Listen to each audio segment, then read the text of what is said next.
তিনি প্রতিশোধ দিয়েছেন বাংলাদেশ নামক রাষ্ট্রটার কাছ থেকে। এই দেশটাকে তিনি স্বাধীন রাখতে চান নাই। শেখ হাসিনার রাজনীতি ছিল প্রতিশোধের রাজনীতি। ৭৫ সালে তার বাবাকে কেন খুন করেছিল মানুষ, কেন অভ্যুত্থান হয়েছিল 15ই আগস্ট, সে কথা তিনি ভুলে গেছেন।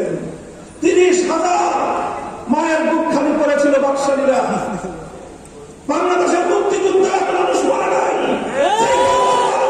৭১ থেকে ৭৫-এর 15ই আগস্ট পর্যন্ত এদেশে হত্যা করা হয়েছে। সেই মানুষের জন্য কোন মায়া নাই, কোন চোখের অশ্রু নাই।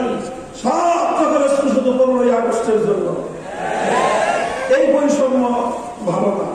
অন্য আরেকটি দেশের প্রেসক্রিপশন অনুযায়ী ৭২-এর সংবিধান তৈরি করে 50 বছর পর্যন্ত বাংলাদেশের মানুষের অধিকারকে হরণ করা হয়েছে। আর সময় এসেছে কথা বলা। আমরা বলতে চাই, এদেশের 1000 বছরের ইতিহাস ঐতিহ্যকে সামনে রেখে বাংলাদেশের সংবিধান তৈরি হওয়া উচিত। কাজেই ৭১-এর বিজয়ের কয়েক মাসের মধ্যে আমাদের বিজয় চিন্তাই হয়েছিল। 2024 সালের আগস্ট বিপ্লবের পর, যেটাকে এদেশের তরুণ প্রজন্ম দ্বিতীয় স্বাধীনতার যুদ্ধ বলে আখ্যায়িত করছে, এই দ্বিতীয় স্বাধীনতার পর আজও আবার সেই পরাজিত শক্তি পেছন দরজা দিয়ে আমাদের পিঠে ছুরিকাঘাত করবার চেষ্টা করছে।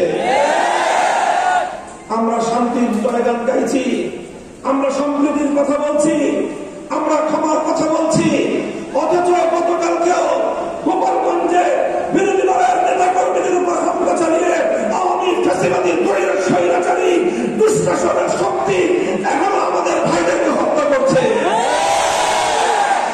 আমরা এত দ্রুতই নিজেরা আমাদের সংগ্রামের কথা ভুলে গিয়ে নিজেদের মধ্যে বিভেদে জড়িয়ে পড়ছি। আমি সকল রাজনৈতিক দলগুলোকে বলবো, যারা ফ্যাসিবাদ বিরোধী সংগ্রামে ছিলেন, আন্দোলন করেছেন, 15 বছর পর্যন্ত রাতের বেলায় বাসায় ঘুমাতে পারেন নাই, কোনদিন ধান খেতে, কোনদিন জঙ্গলে, কোনদিন নৌকায় করে নদীর মাঝখানে গোলামী জীবন আপনাদেরকে যাপন করতে হয়েছে। যতটুকু সময় শহরে থেকেছেন, কোর্টের বারান্দায় বারান্দায় আর হাসপাতালের বিছানায় শুতে শুতেই আপনাদের সময় অতিক্রান্ত হয়েছে 15 বছর। এমন এক স্বৈরাচারী, পৃথিবীর ইতিহাসের নির্দিষ্টতম স্বৈরাচারী জাতাকল থেকে আল্লাহ মুক্ত করেছেন। আমাদের সংগ্রাম আরো বাকি আছে। ফ্যাসিবাদের অবশিষ্ট শক্তিকে বাংলাদেশ থেকে উৎখাত না করা পর্যন্ত এদেশে আমরা কেউ নিরাপদ নই। সীমান্তের অপর প্রান্ত থেকে আবার এখন সংবাদ পাঠান, চক্করে ঢুকে পড়ার তারা ধান্দা করতেছেন। আপা যেখানে আছেন ভালো আছেন, ওখানে থাকেন, আমরা ধরে আনবো সময় মতো। এর আগে ঢুকবার চেষ্টা করবেন না।